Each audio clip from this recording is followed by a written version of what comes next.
Some truths are never disappear. They simply wait for the right heart to uncover them. Autumn arrives quietly in a small Canadian town where the scent of damp cedar drifts through the cool morning air and golden maple leaves settle gently across forgotten roads that few people bother to travel anymore. On the edge of an abandoned industrial property, Officer Daniel Harper walks with the steady confidence of someone who has spent more than 20 years searching for answers hidden beneath silence. At 44, Daniel has learned that evidence rarely announces itself. It waits patiently for someone willing to notice what everyone else overlooks. 3 years earlier, he had worked on the disappearance of a little girl whose family never stopped believing she would come home. The investigation eventually reached its legal end, but Daniel never accepted it inside himself. No supervisor blamed him. No family accused him. The disappointment lived only in the quiet place where he judged himself every day. Since then, he has trusted one principle above all others. If evidence does not speak, every theory is only hope. Walking beside him is Atlas, a mature German shepherd with calm amber eyes and years of disciplined service behind him. Atlas is not the kind of police dog that rushes ahead looking for excitement. Every movement is controlled. Every decision follows training built through thousands of hours spent beside Daniel. Neither of them needs many commands anymore. Small gestures and quiet glances have replaced long conversations. This morning is supposed to be routine. Their unit has scheduled a training exercise focused on locating buried training aids in woodland bordering an industrial site that closed nearly 50 years ago. Rusted fencing leans under climbing vines. Cracked asphalt disappears beneath moss. Nature has spent decades reclaiming what people abandoned. Daniel releases Atlas with a simple command. The shepherd begins working methodically, moving across the designated search area with his nose close to the ground, while Daniel follows several meters behind, carefully observing every change in behavior. Nearly an hour passes without anything unusual. The exercise is almost finished when Atlas suddenly slows. He does not bark. He does not pull against the lead. Instead, he freezes beside an old oak tree standing near a shallow depression hidden beneath layers of fallen leaves. His ears remain forward. His body becomes perfectly still. Then he performs the trained indication used only when he detects a possible piece of evidence. Daniel immediately stops walking. Years of partnership have taught him never to ignore that signal. Even during training, procedure always comes first. He kneels beside Atlas and quietly studies the ground. "Good work," he says softly before beginning a careful inspection. Using a folding entrenching tool from his pack, Daniel gently removes leaves and loose soil instead of digging quickly. Within minutes, the metal edge touches something solid. He clears away more earth until the circular rim of an old concrete drainage opening appears beneath the surface. Looking inside with his flashlight, Daniel notices a dark object trapped within layers of compacted mud deposited by decades of seasonal runoff. He carefully reaches down and lifts out a weathered leather camera case. The leather is cracked but still intact. Embossed on the front are two faded initials. Inside rests an old film camera and a swollen roll of undeveloped film protected surprisingly well by the thick leather case. Daniel studies the drainage chamber again before quietly shaking his head. "This was never buried on purpose," he says while brushing mud from the case. "The water carried it here." Atlas remains seated beside him, watching Daniel rather than the discovery itself, as though waiting for the next instruction. Daniel smiles faintly and places one hand on the shepherd's shoulder. "You found it," he whispers. "Now it is my turn to understand it." By early afternoon, the camera has been delivered to a regional photographic preservation laboratory, where an elderly restoration specialist examines the damaged film beneath a bright inspection lamp. After several careful minutes, she looks up at Daniel with measured honesty.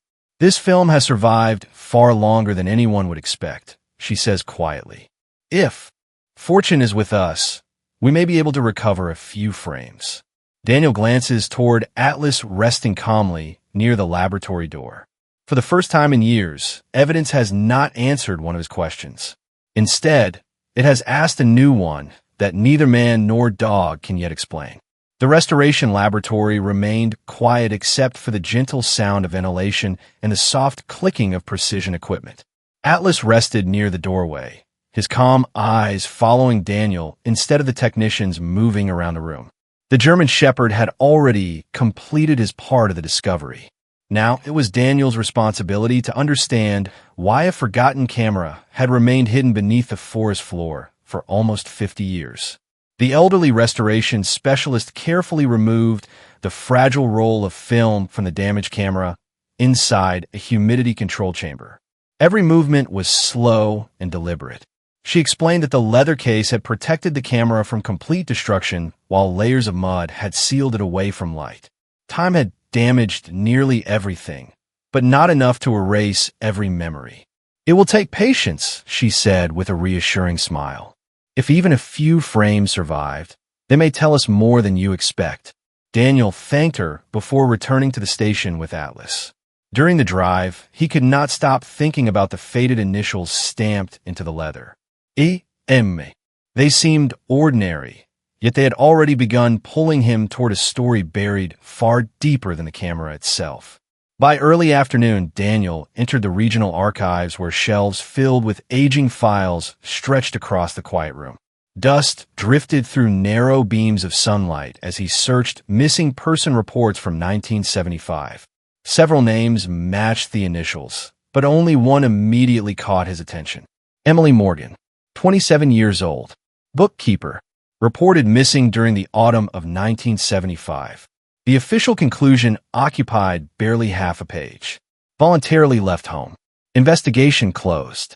Daniel frowned. The report felt strangely incomplete. There were few witness interviews, almost no supporting evidence, and several references to documents that no longer existed inside the file. Experience reminded him that an incomplete file often revealed as much as a complete one. He requested every remaining record connected to Emily Morgan. Before the end of the day, he learned something else. Emily had never worked in law enforcement, journalism, or private investigation. Friends consistently described her as quiet, dependable, and deeply passionate about photography. According to several archived interviews, she never traveled without her camera because she loved stopping beside lakes, forests, and country roads whenever beautiful light appeared. Daniel quietly closed the folder. The camera had never been a tool for gathering evidence. It had simply belonged to someone who found joy in ordinary landscapes. The following morning, Daniel drove with Atlas to the modest house where Emily had lived before disappearing. Her parents had passed away years earlier, but the property was now cared for by her younger brother. After listening patiently to Daniel's explanation, the elderly man welcomed them inside. Time seemed to move differently within the old home. Family photographs still decorated the hallway. A knitted blanket rested across the living room sofa. Upstairs, Emily's bedroom had been preserved almost exactly as she had left it. Daniel looked around carefully. Landscape photographs covered one wall. Mountains reflected across quiet lakes. Snow resting on evergreen branches. Autumn valleys glowing beneath golden sunlight. On a bookshelf sat photography magazines beside unopened rolls of film still inside their original packaging. There were no notebooks filled with investigations. No hidden documents. No signs that Emily had ever expected to become part of a mystery. She had simply loved recording beautiful moments before they disappeared.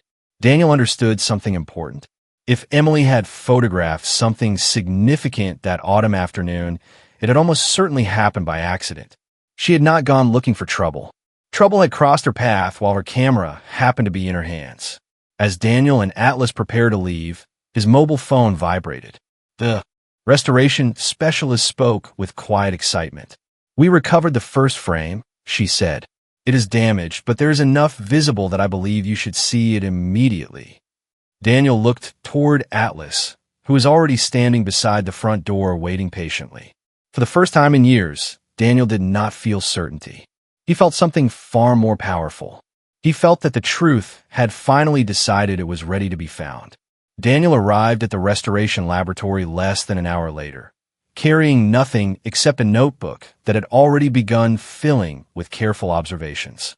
Atlas followed quietly beside him, his steady pace unchanged from the moment they had left Emily's family home.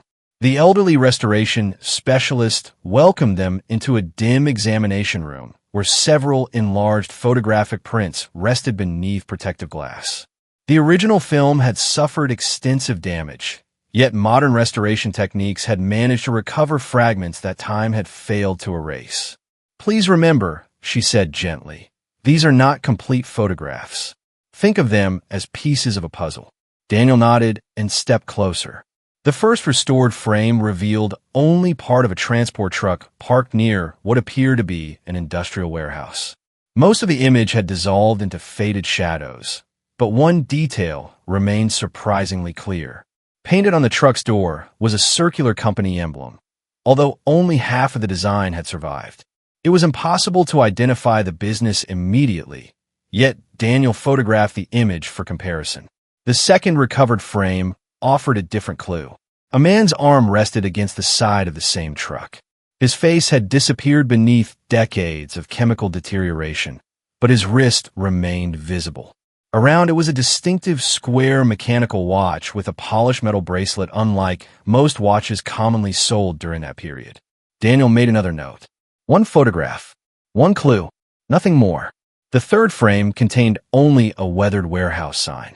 Nearly every letter had vanished, leaving behind a few faded shapes and part of a company name that could no longer be read. The fourth image revealed the damaged rear corner of the truck, showing a dent above the wheel well that appeared unusual enough to be remembered if another photograph ever showed the same vehicle. 8 recovered frames in total. 8 incomplete memories. Not one of them capable of solving the case alone.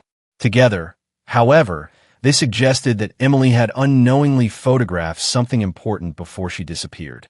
Daniel thanked the specialist before returning to the station with Atlas. Instead of searching for people, he searched for details. Historical transportation records, archived business directories, and municipal property maps gradually narrowed the possibilities.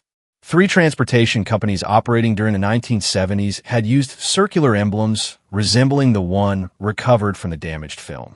Daniel refused to guess which one was correct. Guesswork had no place inside an investigation.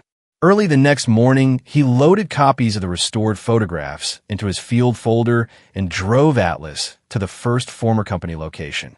Nothing. The buildings had been replaced years earlier, and Atlas showed no indication that anything connected to the investigation had ever remained there. The second location produced the same result. Daniel quietly crossed another possibility from his notebook. Late that afternoon, they reached the third property. The warehouse itself had disappeared decades earlier, leaving only broken concrete foundations surrounded by tall grass and young poplar trees. Daniel slowly compared the surviving landscape with the damaged photographs. The angle of a distant hillside matched. So did the curve of the access road. He looked toward Atlas and gave a simple search command. The German shepherd moved methodically across the open ground, never rushing, never wandering. Several minutes passed before Atlas stopped beside the remains of what had once been the loading entrance. He lowered his head, carefully sampled the air, then performed his trained indication. Daniel did not celebrate. Instead, he quietly smiled because Atlas had not found new mystery. He had confirmed Daniel's reasoning. One officer had followed evidence. One dog had verified the conclusion. Neither could have reached that moment alone. As evening settled across the abandoned property, Daniel received another unexpected call. A retired investigator had seen the published request for information connected to Emily Morgan's reopened case. He insisted on meeting immediately after recognizing one small detail inside the restored photographs. According to the receptionist, the elderly man had repeated the same sentence several times before agreeing to wait. "I know that watch," he had whispered. "I never forgot the man who wore it." The retired investigator arrived just after sunset, carrying a weathered leather briefcase that looked almost as old as the memories inside it. His name was Arthur Collins, and although retirement had softened his voice, it had not erased the weight in his eyes. Daniel greeted him with quiet respect and invited him into the interview room. Atlas settled beside the door, calm and attentive, never taking his eyes off his partner. Arthur looked at the enlarged photograph of the damaged wristwatch for several long seconds before speaking. "I remember that watch because I questioned the man who wore it," he said quietly. "His name was Richard Lawson." Daniel listened without interrupting. Arthur explained that in the autumn of 1975, Richard Lawson owned a transportation company operating near the old warehouse district. During the original investigation into Emily Morgan's disappearance, Arthur believed Lawson knew far more than he admitted. He had planned to continue interviewing him, but before he could return, the investigation was suddenly closed. The official explanation claimed that Emily had chosen to leave voluntarily. Arthur never believed it, but he had been instructed to move on. "Who gave the order?" Daniel asked. Arthur lowered his head before answering. "My commanding officer. He said there was no evidence of a crime and told me the file was finished." The room became silent. Daniel thanked Arthur for his honesty before requesting access to every surviving document connected with the original investigation. What he received over the next several days raised more questions than answers. Several witness statements mentioned in the evidence log had disappeared. References to photographs no longer matched the archived inventory. Entire pages had been removed from interview records. Missing paperwork alone could not prove misconduct, but together the omissions formed a pattern that was impossible to ignore. Daniel returned to the engineering archives carrying copies of the restored photographs and historical municipal maps. Atlas accompanied him through every building, quietly waiting whenever Daniel studied another document. Late one afternoon, Daniel unfolded an original drainage plan from 1975 across a large table. His eyes followed the network of underground storm drains beneath the warehouse property. One branch extended directly toward the wooded area where Atlas had discovered the camera. Daniel carefully compared elevation markings with topographical surveys completed before the industrial site closed. The answer slowly revealed itself.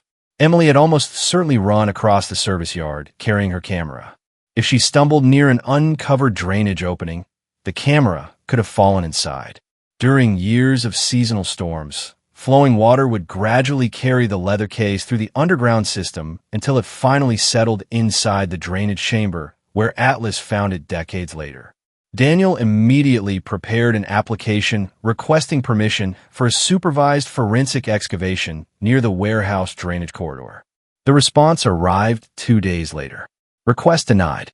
The reviewing authority concluded that the available evidence remained circumstantial and did not justify disturbing protected land. Daniel quietly folded the letter and placed it inside his notebook. He did not argue. He simply continued working. Over the following week, he gathered additional material from municipal engineers, hydrology specialists, and geological consultants. Historical rainfall records confirmed several major floods during the mid-1970s. Flow modeling demonstrated that objects entering the drainage system could easily travel the same route Daniel had mapped. Combined with the restored photographs, Arthur's testimony, and the recovered camera, the evidence became significantly stronger. Daniel submitted a revised application supported by detailed technical reports rather than assumptions. Several anxious days passed before the approval finally arrived. The excavation would proceed under forensic supervision within a carefully defined search area. Daniel read the authorization twice before placing it carefully back into the file. Then he walked outside where Atlas waited patiently beside the patrol vehicle beneath the cool evening sky. Resting one hand on the German Shepherd's shoulder, Daniel smiled with quiet determination. "This time," he said softly, "we search with facts, not hope. Let us make every meter count." The excavation began beneath a pale autumn sky, where a cool breeze carried the scent of wet earth through the abandoned woodland. Yellow safety markers surrounded the carefully measured search area while forensic specialists unpacked surveying equipment with practiced precision. Daniel stood beside Atlas reviewing the excavation grid one final time.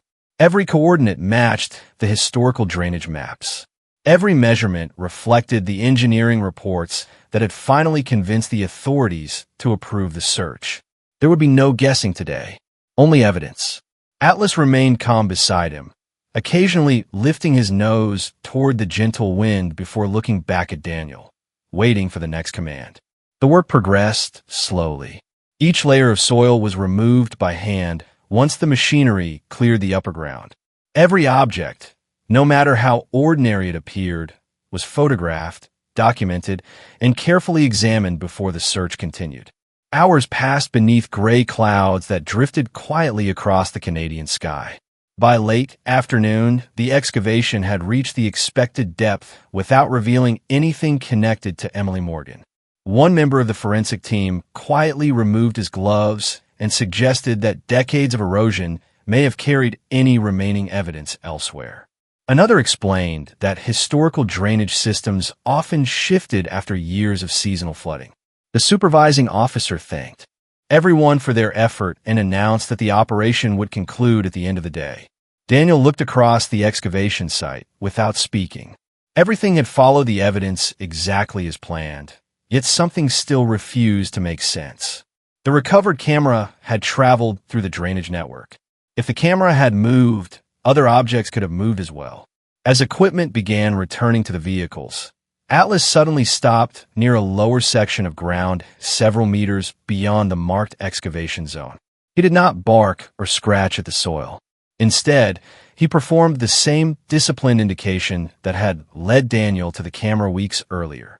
Daniel walked over and studied the landscape before looking back toward the excavation maps spread across the hood of his vehicle. He carefully compared the elevation contours with the historical drainage diagrams. Then he noticed something everyone had overlooked. A severe regional flood recorded during the spring of 1976 would have forced water beyond the original drainage channel, carrying loose material toward the natural depression where Atlas now stood. Daniel immediately requested that the supervising officer delay the closure of the operation while he contacted the hydrology consultant whose report had supported the excavation request. Within the hour, the specialist reviewed the measurements and agreed that the revised search area was scientifically justified. Approval was granted to extend the excavation by several meters the following morning. As sunrise illuminated the woodland once again, the forensic team resumed work inside the expanded search zone. Less than an hour later, one archaeologist carefully uncovered a weathered wristwatch resting beneath compacted soil. Daniel immediately recognized the distinctive square case matching the damaged photograph recovered from Emily's camera. Moments later, additional personal belongings were located nearby. The atmosphere changed instantly. Every movement became slower, quieter, and filled with respect. The excavation continued under strict forensic procedures until investigators confirmed the presence of human remains. Several weeks later, laboratory analysis provided the answer everyone had been waiting for. Scientific testing confirmed that the remains belonged to Emily Morgan. Daniel received the official report in complete silence before gently closing the file.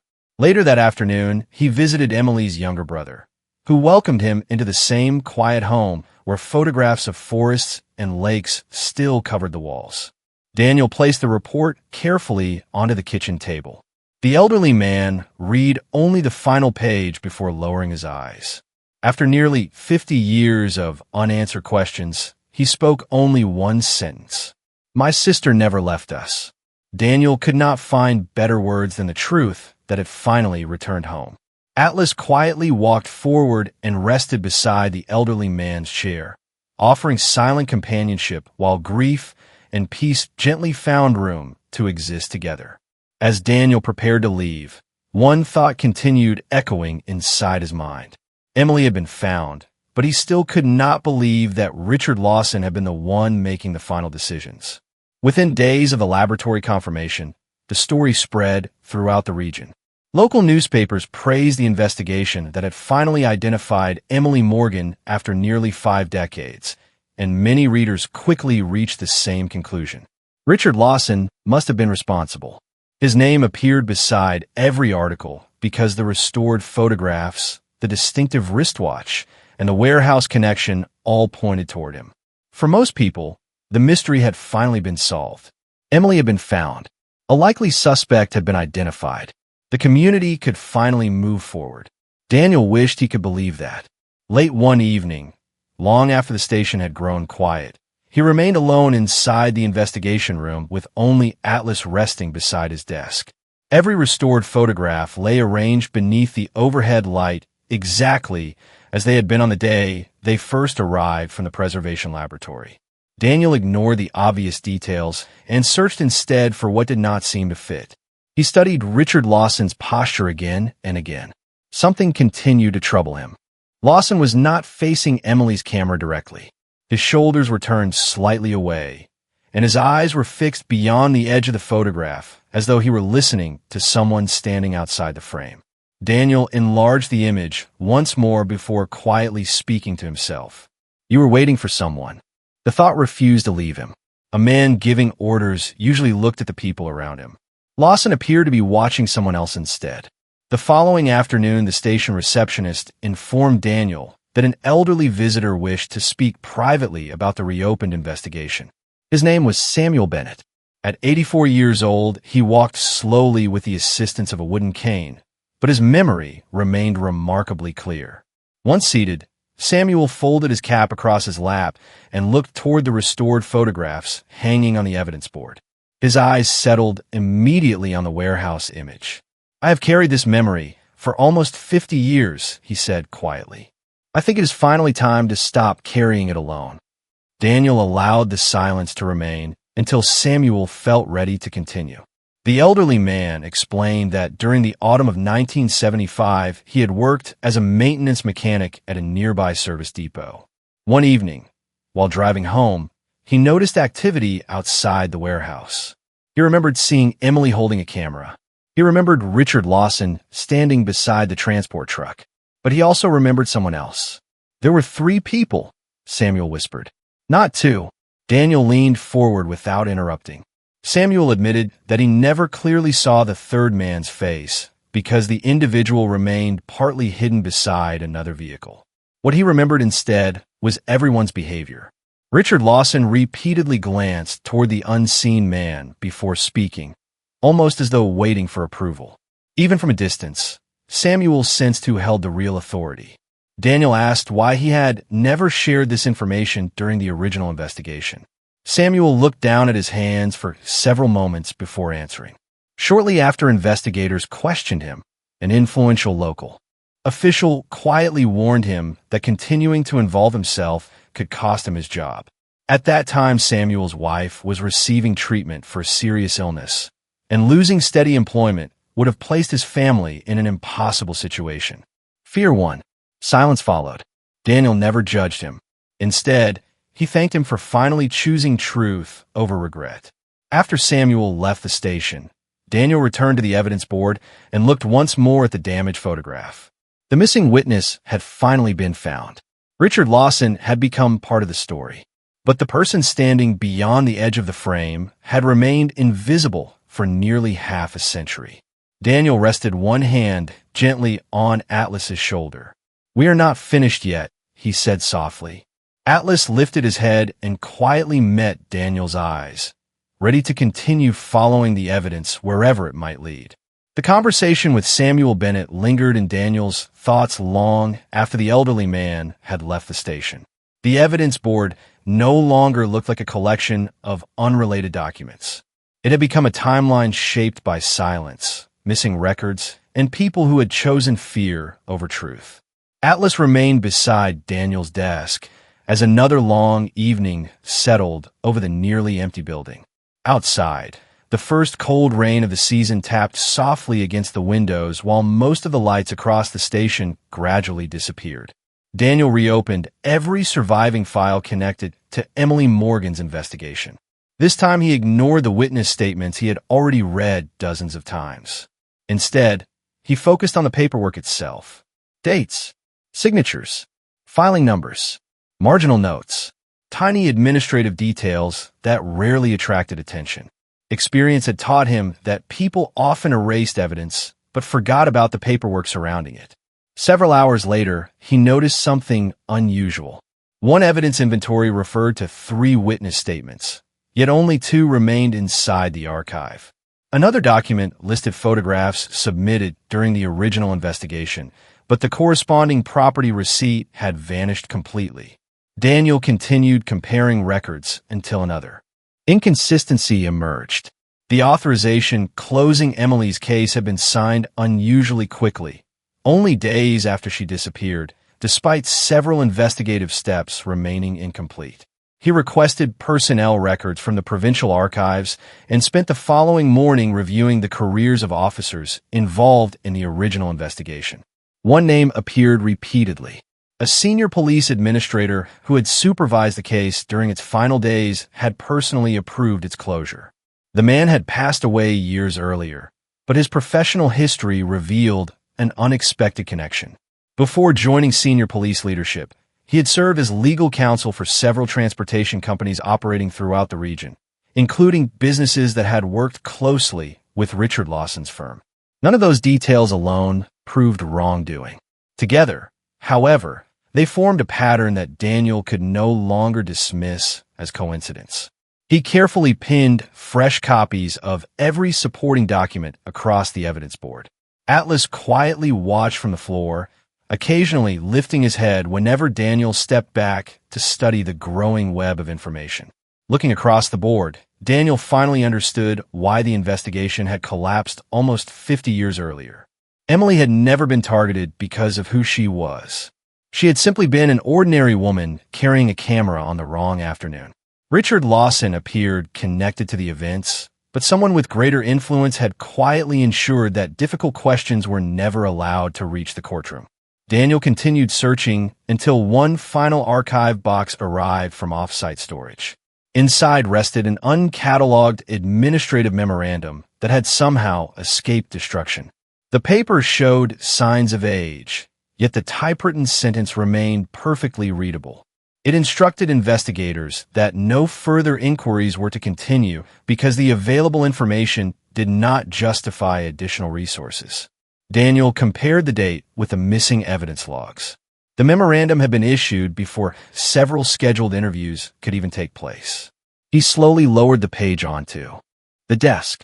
It was not a confession, but it completed the final gap in the story. Richard Lawson had not acted alone, and the investigation itself had been deliberately brought to an early end by someone with the authority to make difficult questions disappear.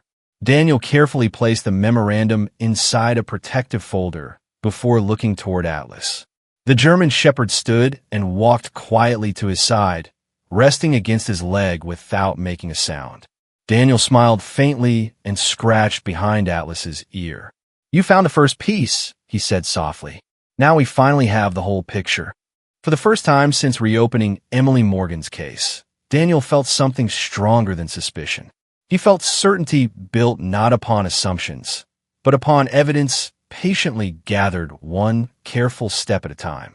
The truth had spent nearly 50 years hidden beneath forgotten paperwork, but it had finally found its way back into the light. Several days after completing the final investigative report, Daniel received a quiet telephone call from Emily Morgan's younger brother. His voice carried both relief and hesitation, as though there remained one final responsibility he could not complete alone.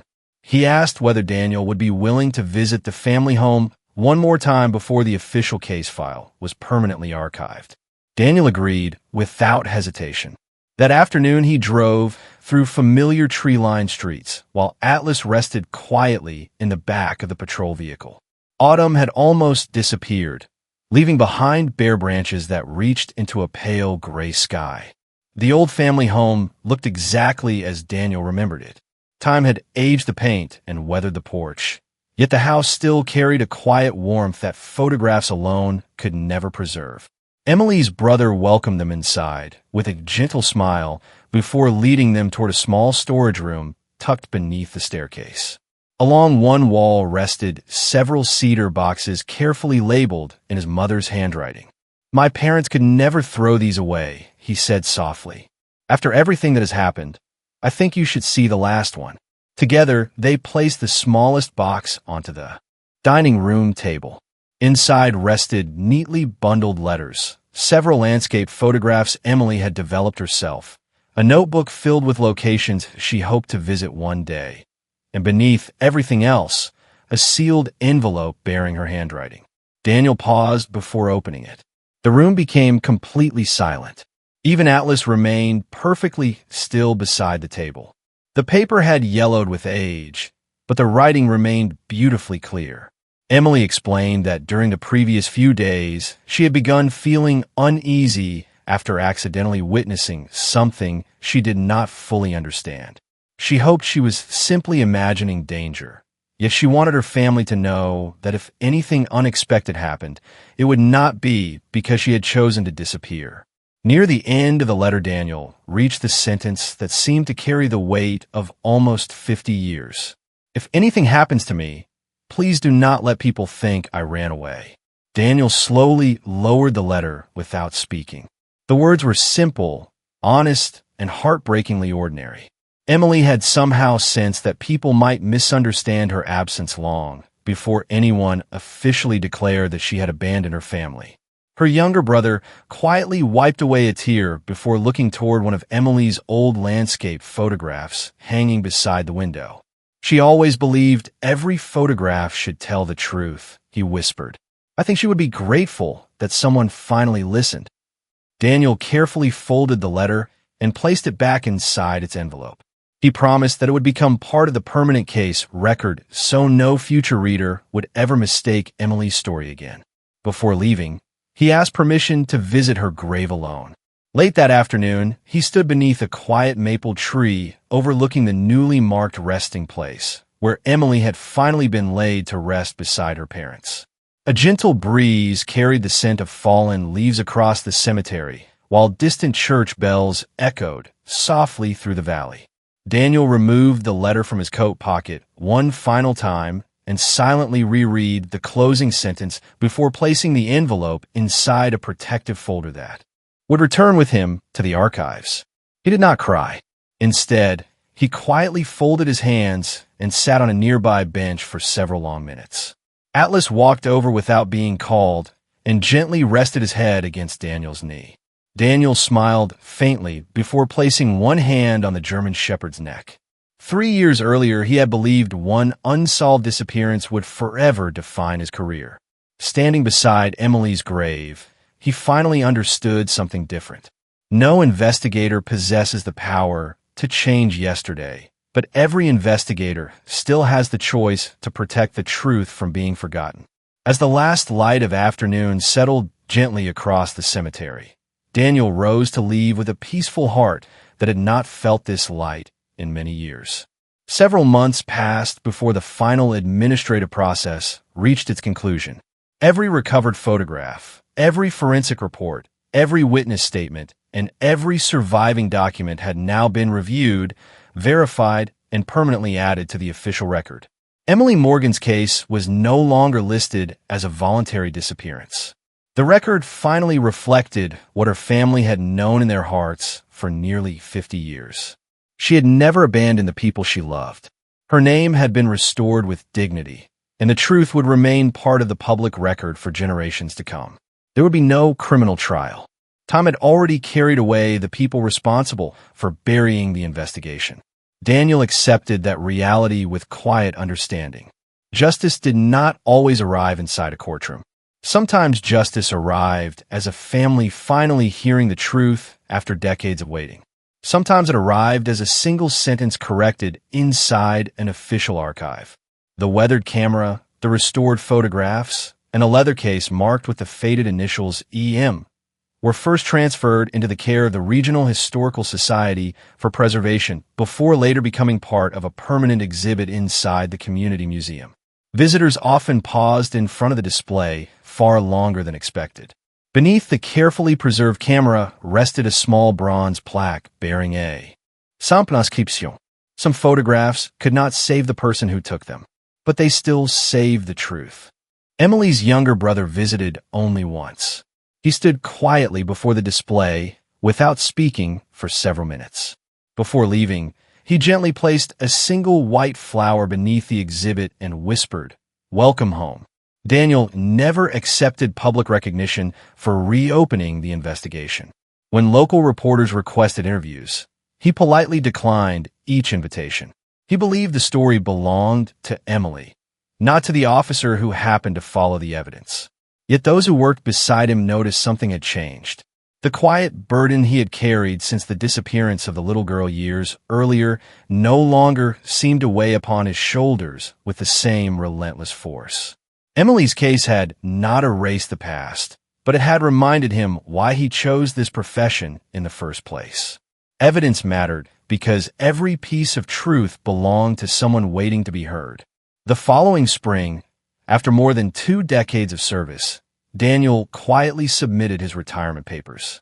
Atlas retired on the very same day. There was no ceremony grand enough to describe everything the two partners had shared through years of training, difficult searches, and countless silent moments of trust.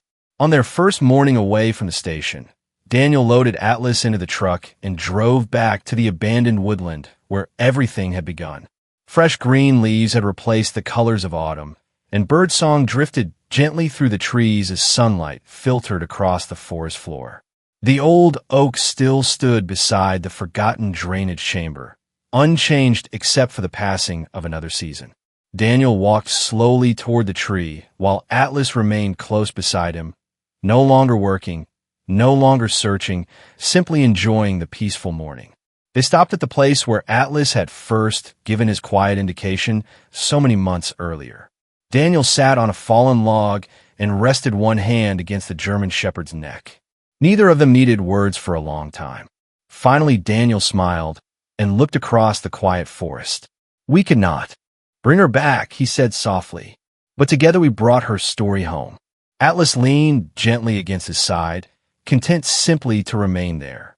A light breeze carried the familiar scent of cedar through the woodland, while sunlight danced across the leaves above them. The forest looked exactly as it had on the day they first arrived, yet one invisible difference remained forever. Beneath those trees, there were no longer unanswered questions waiting in silence.